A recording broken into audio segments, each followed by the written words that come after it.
I don't know that anyone ever walks around with like a t-shirt that says, I want to be your mentor. Please let me be your mentor. I think it happens organically. I think it happens through relationship and it just kind of evolves into something much greater and far greater. It goes from you're someone that I know to someone that I trust to someone that I seek for support and answers to questions. And so there's this evolution of the relationship. What makes a good college mentor, and how does having one set you on path for success? Welcome to the Search Bar. You've got questions? Let's find some answers. I'm your host, Adam Sparks, and today I'm chatting with James Spann Jr., Executive Director of Student Inclusion and Diversity at Central Michigan University. Hey, James. Hey, You ever been somebody's mentor? several. Me too. Let's talk about that. Sure, let's do it. Let's unpack it a little bit. I want to start it in reverse a tiny bit. Okay. Why is being a mentor important to you? Mm. Why do you value that status for yourself? For me, it's rooted in the reality that I am who I am because of mentors. Hmm. And this is my real tangible way of telling them thank you by doing it for someone else. Knowing who I am, my life's journey, professional, personal, spiritual, emotional, you name it, and the individuals who have played a pivotal role in me achieving some level of success. This is my way of saying thank you. And now I'm going to pay it forward and do the same for someone else. Plus, I just come from a long line of helpers. I have family members on all sides of my family who were law enforcement, military, in the medical profession, educators in the ministry, you name it. And so it's just organically a part of my desire intrinsically to want to help others. And mentorship is a ready-made way to be able to do that in a very intentional way, in a very specific way, depending on who that mentee needs of and from me as their mentor. And so for me, a big high five and a big thank you to everyone who's helped me to get to this point in life. I turn around and return the favor. When you were a college student, who was that mentor for you? Mm. What do you remember them doing for you? What was your aha moment? And did you even realize that you had a mentor? I did not realize it. Mm-hmm. And the reason I say I did not realize it was because he was so good at it. It was my resident assistant for my first year of college. Only lived on campus for 1 year, but even all these years later, currently today, this individual is still in my life, still serves as a point of contact and a resource. They reach out to me. If I reach out to them, they respond. And so just the organic nature of how the relationship developed, starting from a simple, hi, who are you? What's your name? And then evolved into, what do you want to be when you grow up? Why did you choose to come to this college? Oh, tell me more about yourself. And them actually holding on to that information and then getting to know me, my journey, and pointing out when I may have needed some level of assistance. Hey, you may not want to go over there and do that. Okay. And because I trusted him at that point, I listened to the advice. And Mhm. so it was a real aha moment many years later in just hearing the word mentor. Because to me, it was just like, that's my big brother. That's my Yeah. resident assistant. But then just realizing the difference between a peer relationship and a mentor mentee relationship, I was like, no, he was much more than just my peer, much more than a big brother. The intentionality, the focus, the problem solving, the advice, everything, you name it, nothing was off the table. And still to this day, nothing is off the table. The conversations that I've had with this individual are conversations I have not had with family members Mm-hmm. because he's such a trusted individual. And just for his own reason, he continues to serve as a mentor. Again, resident assistant. I lived on campus 1 year. That relationship should have been severed when I packed up and moved out of the hall. He didn't allow it to, and I wouldn't allow it to be that way as well. And so, yeah, that was an aha moment. But no, did not look at it through the sense of, you're my mentor. You are my resident assistant. You're my big brother. But then many years later, I realized, no, this is different. This does not fit the normal as someone I know. When I was able to catalog and categorize how he offered assistance in my life, when I remember having a conversation with him very specifically about continuing my education on to pursue my doctorate, he asked very specific questions. If he asked 10 questions, I might have only had an answer to 2 of them. And that's why he said, and you're not ready. Yeah. And because of who he was, I said, you know what? Maybe I'm not ready. Now I'm in the program now, so I'm ready Mhm. now. But again, when I circled back around, I had a conversation with him again. He asked 10 questions. I gave him 15 answers. There you And so go. now he's like, you're ready. And so, Yeah. yeah, the intentionality and just covering so many different areas of my existence and my life, getting to know me and being that point of contact and resource took it to another level of than just being a peer. Yeah. I think that there's a lot of blurred lines in mentorship too. Sure. Thinking about having this conversation with you today, Mhm. I thought about who might be a mentor in my life, and I started to identify people that I hadn't identified before. Yeah. And I said, "Oh man." And I won't name anybody because I haven't talked to them about this. There's somebody that I had at college who was an administrator when I Okay. was in college who a couple times a year, we don't speak a ton, but still reaches out to me. Wow. And I'm like, it's been 20 some odd years Yeah. since we've had any sort of like professional or Yeah. academic entanglements. And I'm like, that, whether it's intentional or not, those people are out there, they're out there doing that, and they exist, and they're putting this kind of influence, they're shading our decisions one way or another by being present and asking how things are going, or how stuff is, or showing up. This particular person too, I remember I hadn't seen him in years. And when my father passed away, Mhm. drove himself out and showed up at my dad's viewing. And I was like, Wow. whoa. You know Wow. what I mean? And this is That's just one of those wow. people that I kind of go, that's somebody who they're placing that value on being of service to other people. They're not asking, Yep.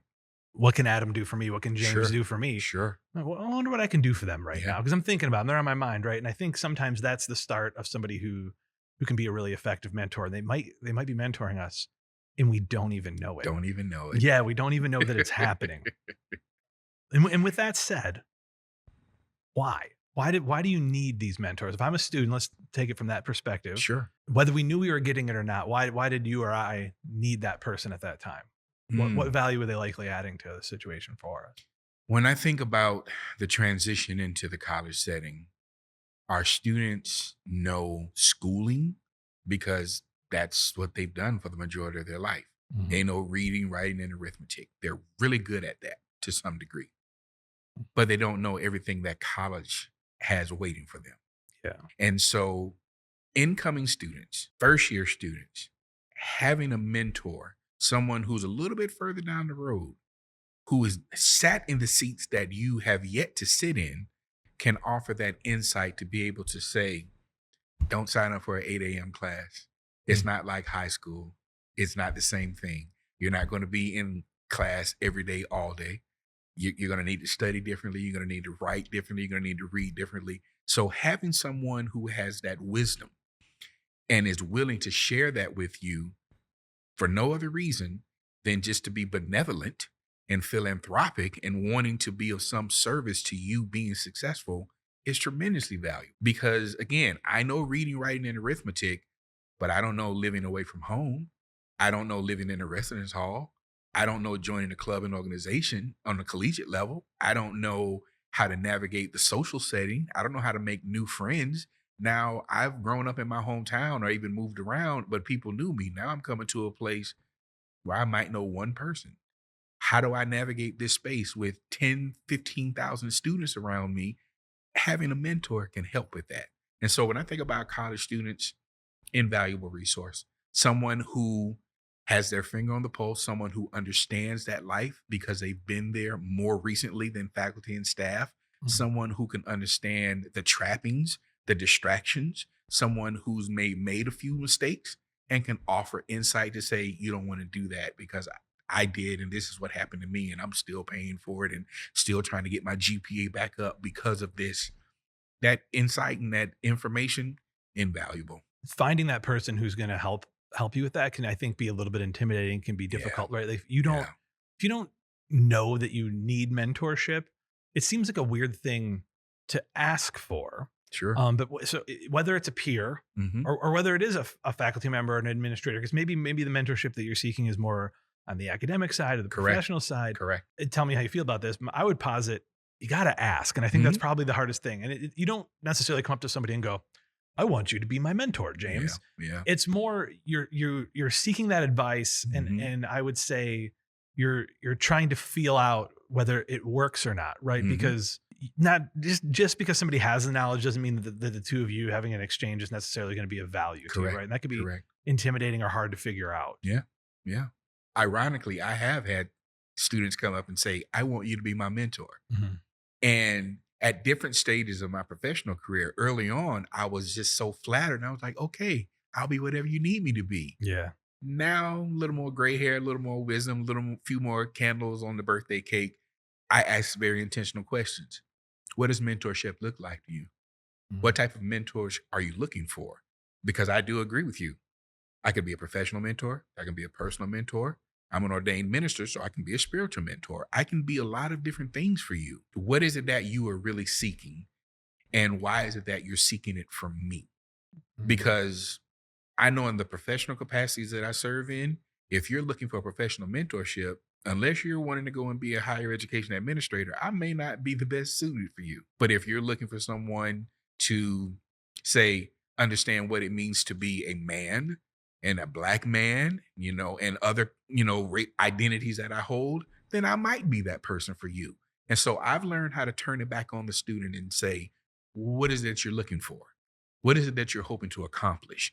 Because it could be me or it could be someone else that could be a better resource and point of contact for you.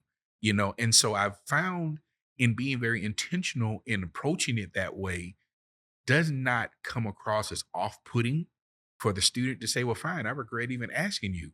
It helps to spur the thought process for them to say, well, mentor is a different word for different people. And maybe I need to answer that question to see what am I really looking for of and from you, and then I can determine if you really are the person that I should be seeking it from. And so I've learned to be very intentional, not flattered by it anymore. It Yeah. used to be like, oh my gosh, you would think so highly of me that you would want me to.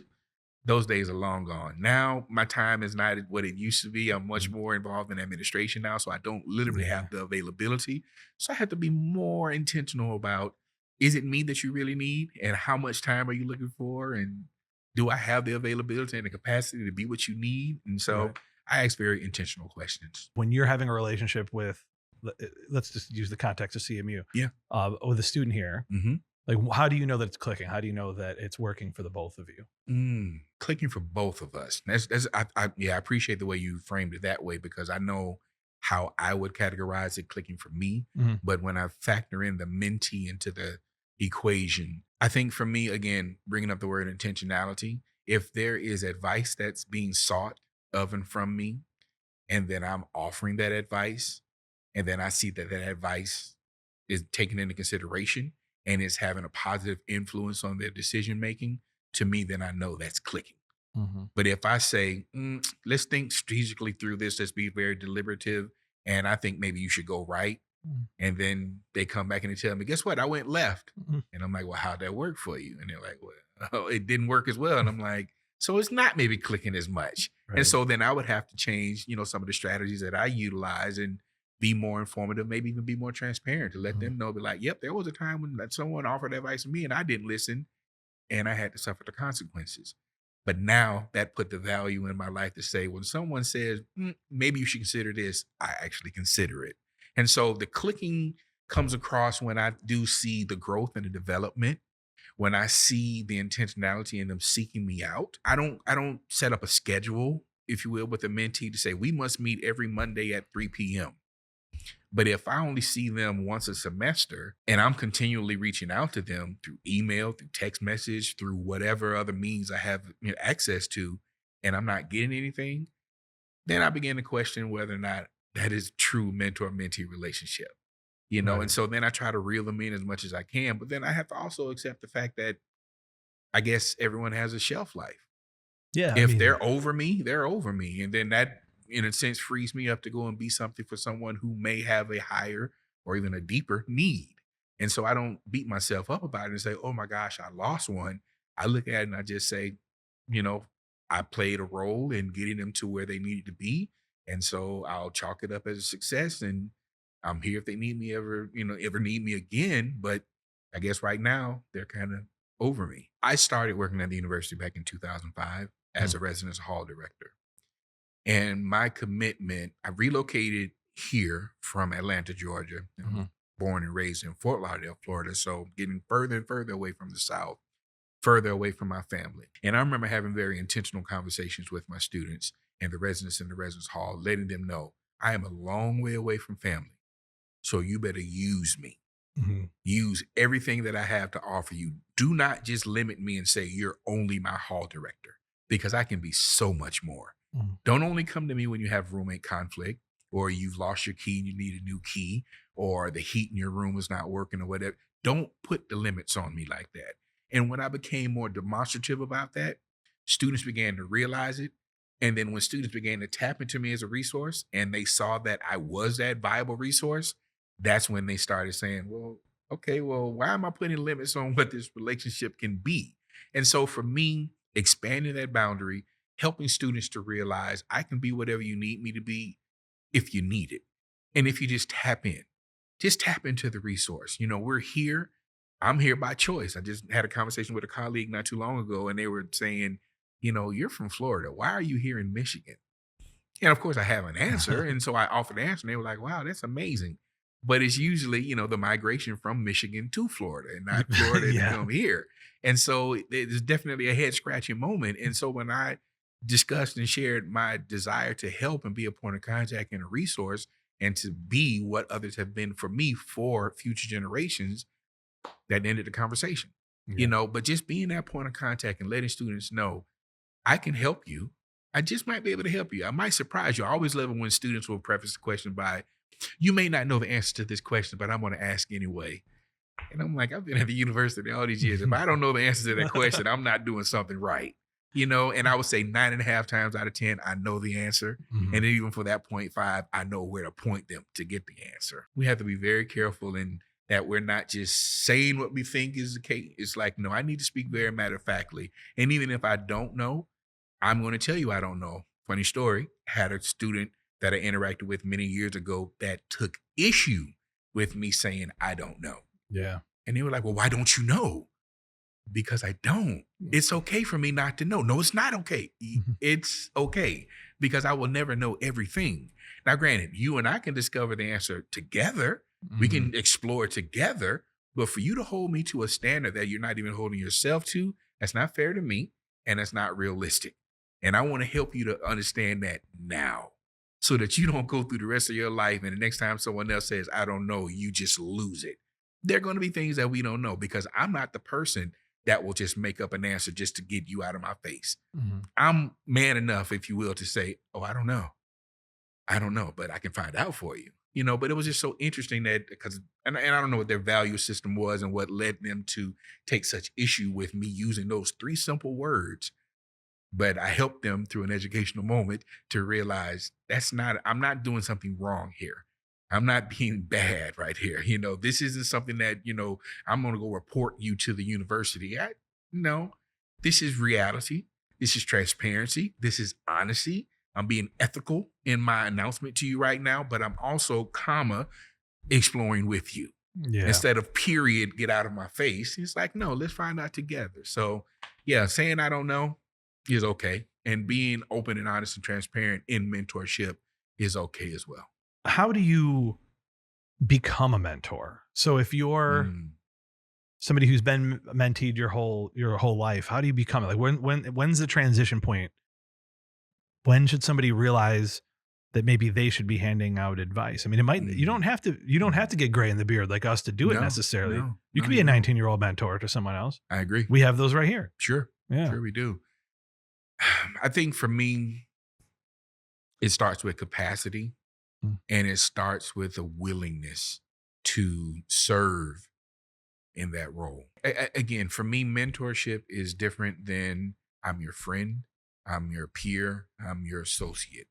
To me, the level of intentionality that's associated with mentorship also comes with a certain level of success that has been achieved. I have some life experience, some lived experience.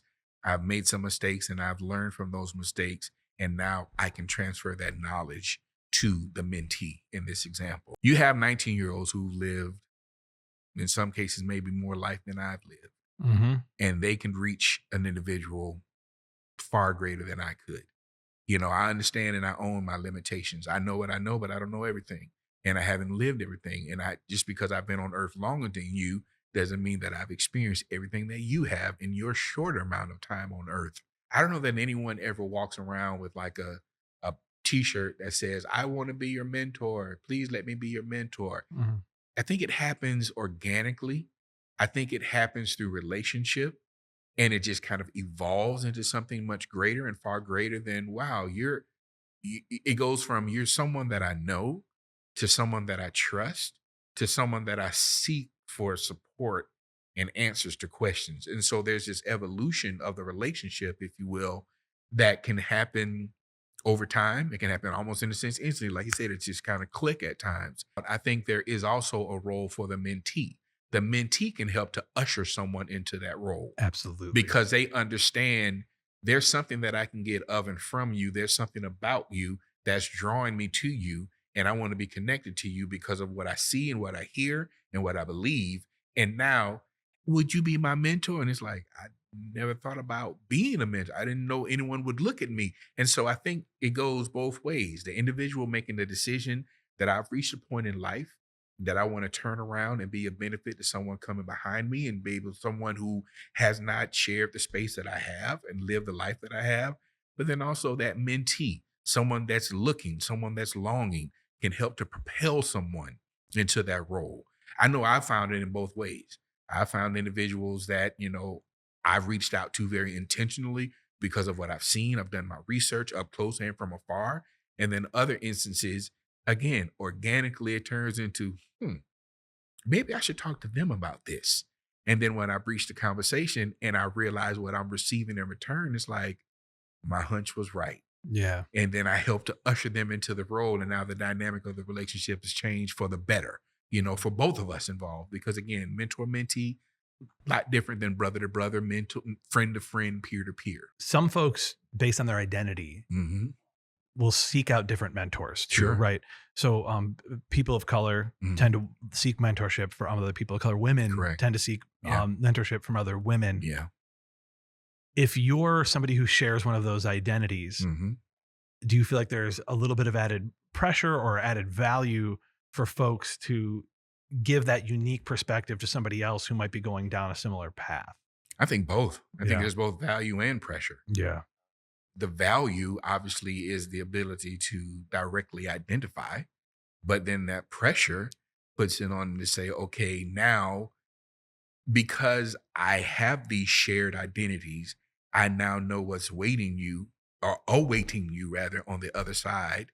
And so now it's putting pressure on me to give you that much more advice, to be much more succinct, to be able to be that much more intricately and intimately involved in your journey.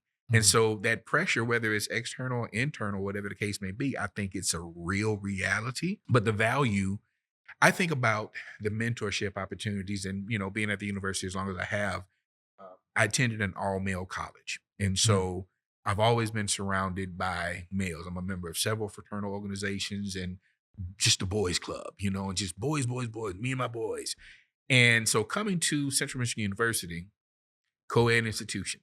And it's like, whoa, okay. I now have to learn how to share space, female represented genders. And I'm like, I have to learn this. And so I had to find myself in the learning curve to be able to say, can I be as effective as a mentor to someone who does not identify as me, Mm. racially or gender identity, gender expression, whatever the case may be? Because of how I view mentorship, I've done the work Mhm. to be able to not put limits on myself.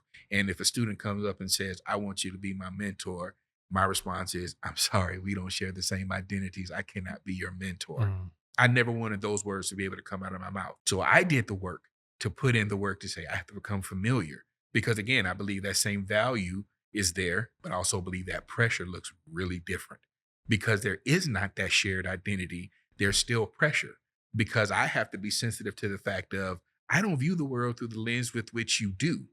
And so I have to put value on that. But then there's a certain amount of pressure because I'm giving you my perspective through my lens, Right. and which is not the same as yours, but there's still some value there. Mhm. And there might be a few nuggets in there that you can take and say, well, that makes sense, but that's not really applicable. So we'll just leave it at that. I may be able to take 50% of what you're saying and hold on to it and apply it to my life. But yeah, pressure and value, I think they're both there. But no, I do think that it is more times than not the natural inclination to reach out to someone. When I think about the work that I do at the university and working specifically with students of color and other unrepresented populations, there is that penchant to say, I need to connect with someone that looks like me. Mhm. I need to connect with someone who identifies as I do, whatever those identities may be, and even intersectionality that's involved. And we have to be sensitive to that.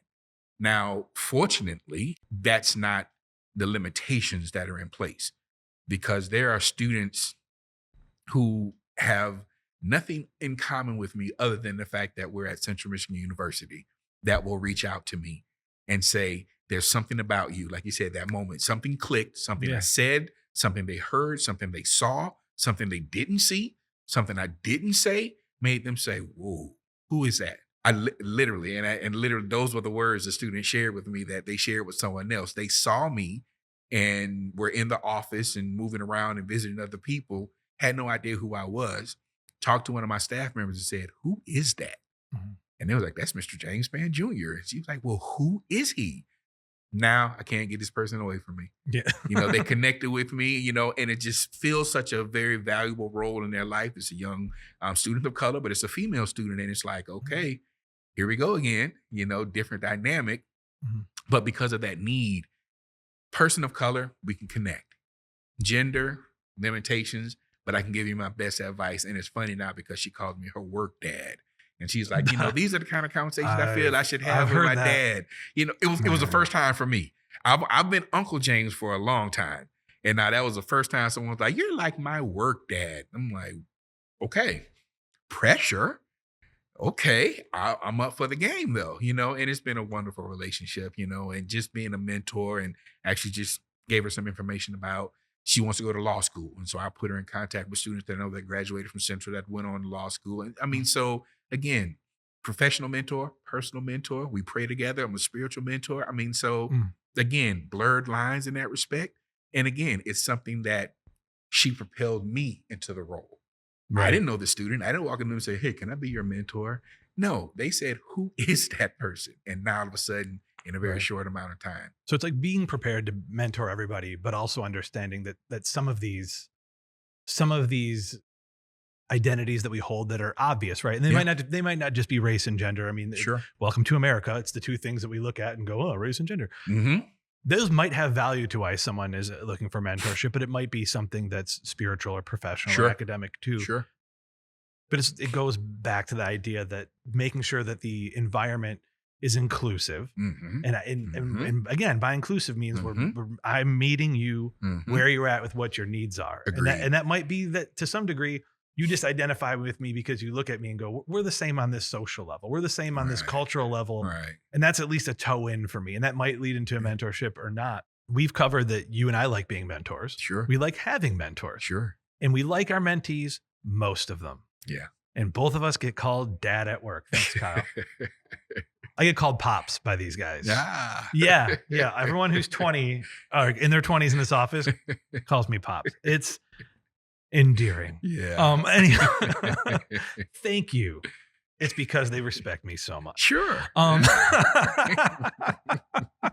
But outside of us, if you're looking for a mentor and it hasn't happened for you just organically, you haven't found it in office hours yet, what are some of the things that we have here at CMU? What are the programs that exist that can maybe hopefully help you find that connection? Yeah. There is a rich appetite for mentorship at Central Michigan University. We have a plethora of student organizations and even mentoring initiatives that are in place that can help students as they enter into the university and even throughout their time and their matriculation here at the university. I think about the impact program that really centers around community and placing incoming students into family teams with mentors who are upperclassmen at the university who've done well academically, socially, you name it, and that then become their direct point of contact and resource along the way. There are other gender and specific, culturally specific rather, initiatives that are in place. Men About Change, Women's Initiative for Strength and Hope. There's a campus-wide initiative, Mentor Collective, where incoming students transfer or first year incoming students have the opportunity to sign up to receive a mentor, again, to help them with their transition into the university. Most of the competitive scholarships at the university have a mentoring component. So if you are a person that's a part of the CMU Honors Program, Yep. you're a MAC scholar, you're a LAS Leadership Advancement Scholar, you are going to be assigned a mentor, someone who's an upperclassman in that same program, in that competitive scholarship, that's going to be there with you and your point of contact and resource to be able to bring insight into what to expect in that journey in that respective category. I think we have a variety of different athletic-based mentorship programs. I know many years ago I was a part of an initiative. Being from Florida, there were 3 young men who were on the football team that were from Broward County, and one was actually from Dade County in the Miami area. Mhm. And once the coach found that out, that I was from the region of the United States as they were, he reached out and he said, I need you to connect with these young men. You've made the transition from down south to up here. You've been at the university a while. I need you to help them out. Have those real conversations with them about what to expect after that first snowfall, what to expect when it starts getting cold, what it feels like. Got to buy pants, guys. It's something, and not thinking that the winter jacket that worked in Florida is going to work in Michigan. Yeah. It might not even work in the fall time in Michigan. Mhm. And so there are a variety of different formalized mentorship opportunities that individuals have the opportunity to opt into. That to me is the only concern that I have. Hmm. You have to opt into it. So we don't have the intentionality in place right now where I, as a mentor, am seeking you out. Right. It has to be, I'm a mentee, I'm a student, and I recognize that there is a need and I need a mentor. So let me go and align myself with one of these or one or more of these initiatives. So the opt-in aspect, I'm not sure how to navigate that just yet and what that looks like, because even with Mentor Collective, although we make it available for every incoming student, Mm. we only get a portion of the students that sign up and say, sure, Yeah. I'll take a mentor. Now, granted, You once wish they, it was everyone. You wanted to be every incoming student. everyone at this university, every student at this university, in my opinion, Mm. should have multiple mentors. Mhm. At the base level, a peer mentor, Yeah. and then a faculty or a staff member for sure. I would even say faculty and staff. Yeah. Because the reality of it is, again, our students navigate a variety of different spaces on this campus. I often tell the MAC scholars that I work with that they will inhabit spaces on this campus that I never will. And so I have to imbue as much into them as a mentor, because once they go into that space, they're basically representing our office. Yeah. They're representing me. I'll never be in that space. I'm not going to join the IM club volleyball team. Never. On my best day would I be able to get out there and do what they do. Bump set spike, James. Nah. I love watching it, and I cheer them on. I'll get a sign with their name on it and get the fat head with their face on it. But no, I'm not getting on the court. I'm not putting pads on my knees, and those days are long gone. But because they're going to inhabit those spaces that I won't, the cyclical nature of it, I give to you, now you give to them. And so having that peer-to-peer mentor, very valuable. Having a staff member, very valuable. In the classroom dynamic, very valuable. And so every student at the university, if you can check those 3 boxes, you're doing something well. 1 or 2, you're still in good shape. But for me, I think 3 for 3 will put you in an ideal situation, because each one can serve a very different role. That staff mentor can make sure that you have access to all the resources you need on campus. You have questions about your matriculation, I'm your person. That faculty member, speaking specifically in that discipline, they're going to have insight that that staff member may not.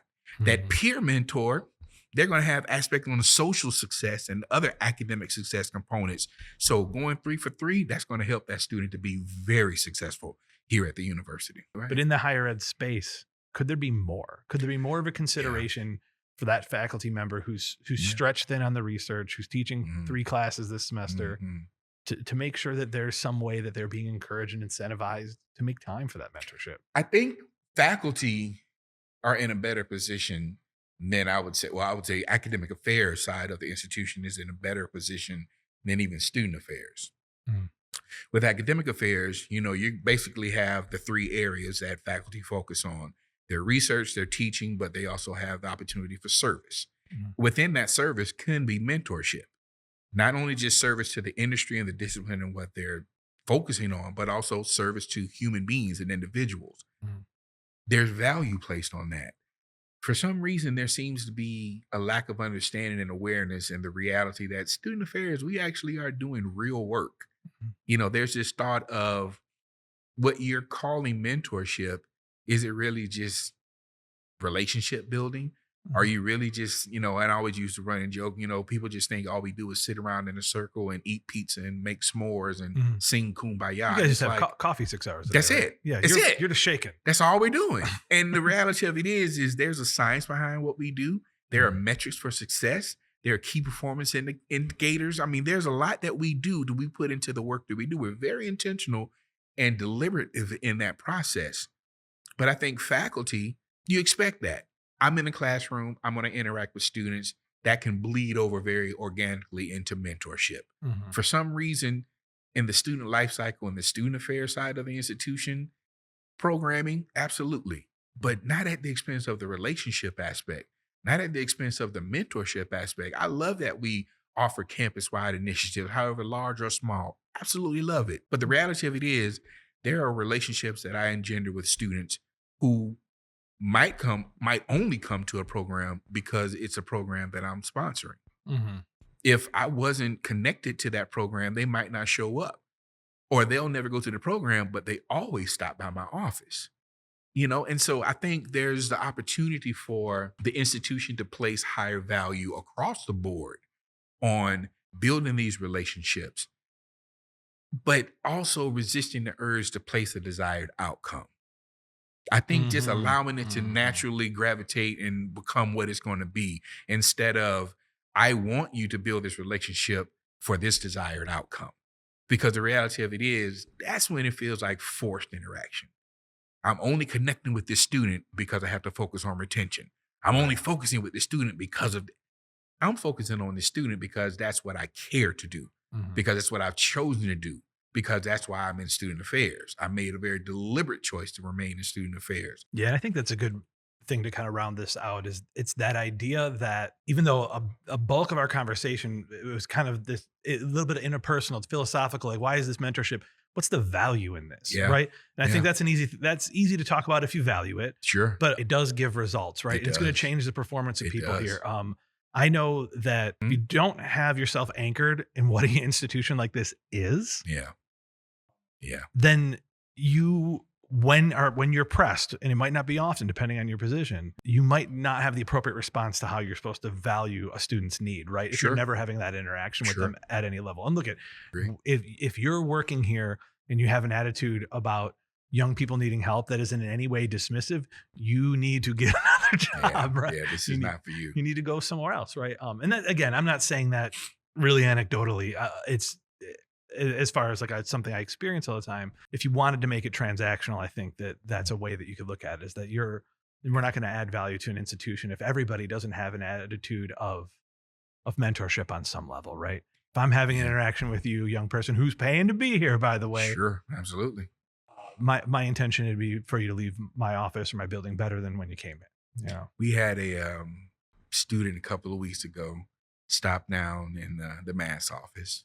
Student that we see all the time, student that we know, we're familiar with them, have other siblings that have graduated from university and still here matriculating at the university. And so we immediately went into, hey, what's going on? What do you need? What do you need? Quickly to discover the only reason the student came in was to show us the new sneakers that she bought. That was all she wanted to do. And what I harp on that story, and I use that because I need my staff, and everyone responded very favorably to it. No one was like, "Get out of here. We have work that we cute shoes, get out of here." We stopped what we were doing and celebrated this student's shoes. Mhm.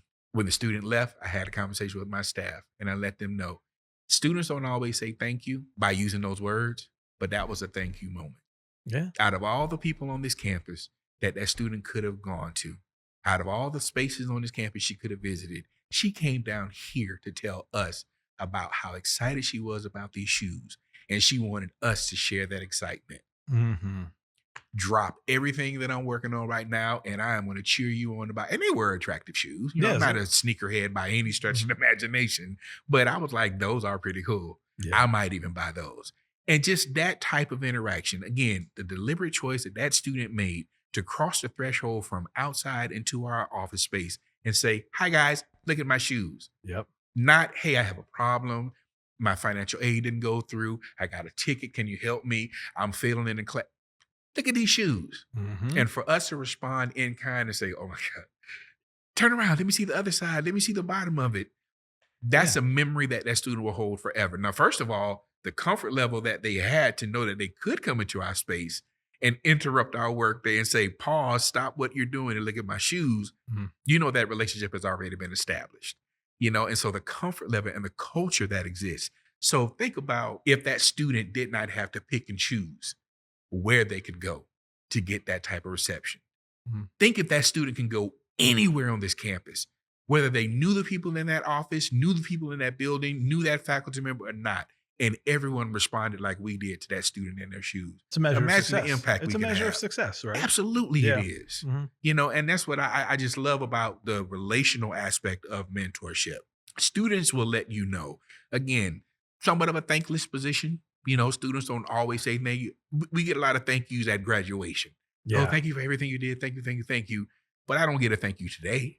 I won't get a thank you tomorrow, but on commencement, absolutely, And so I've had to learn how to find the thank you in the absence of the words. And that was a thank you moment. And I appreciated that. And I had to use it as an educational moment for my staff to realize this student just told us thank you for being what she needs us to be for her by coming in and celebrating with her this moment. I think that's beautiful. Yeah. And at that, I'm going to get a new pair of Dunks and swing them past the mass office at some point next year, James. Thank you so much for coming in. Yeah, thank you for having me. It's been a great conversation. Yeah.